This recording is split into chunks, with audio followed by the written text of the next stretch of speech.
My name is Holly Rickertsen. I am the Director of Worship Ministries at First Presbyterian Church in Lexington.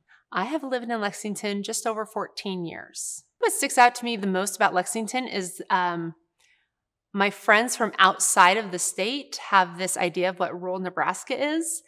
And every time I talk about Lexington, I say, yeah, that doesn't fit Lex.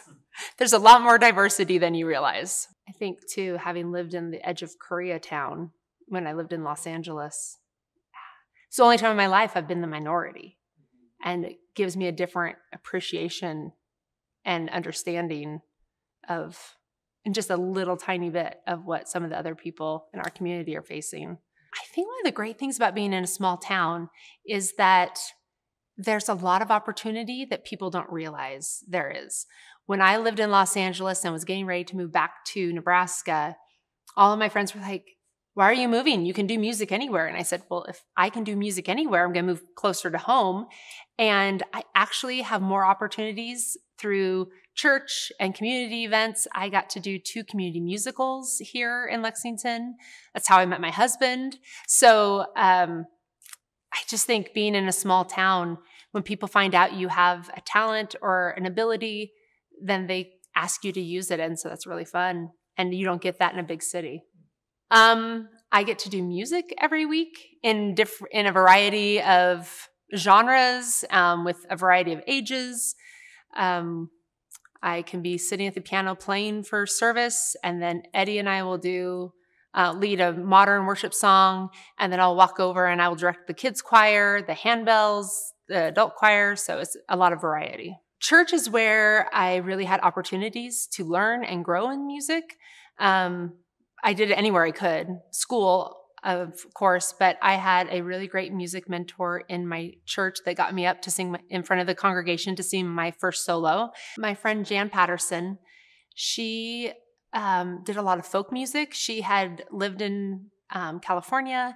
She'd done a lot of recording, a lot of performing, and she just really taught me how to break the rules that I thought I had to follow because of growing up singing in choirs, and really encouraged me to just express myself however it came out. And she's the one who got me up in front of the congregation for my first solo. So she just really mentored me, and every time I was home from California, she was encouraging. We'd get together and sing music, and she did music a little different, so it just really helped push me.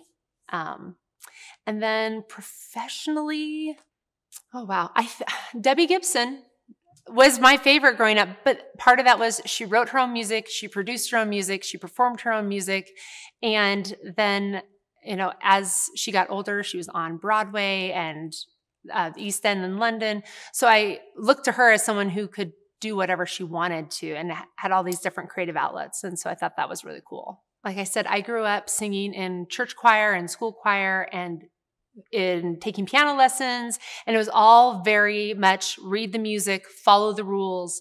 And then when I got into college and I started singing with the praise band at my church in Montecito, California, and it was just freer and looser, and I had to learn music without any notes in front of me. And that pushed me in new ways. When the handbell choir director stepped down here, they asked me to take on that position. I'd played in bell choirs. I'd never directed one, but it pushed me to learn new things. And then all of those different experiences come together and inform who I am as a musician when I just do my own music too. I think if you want to hear my music, contact me. I do have an album that is for sale. I recorded it a long time ago before I had a family, but it's still there. And I love to sing for weddings, funerals, things like this, anything. We have a choir and a handbell choir that we're always looking for people to come join us. And they could come to First Press. We'd love to have them.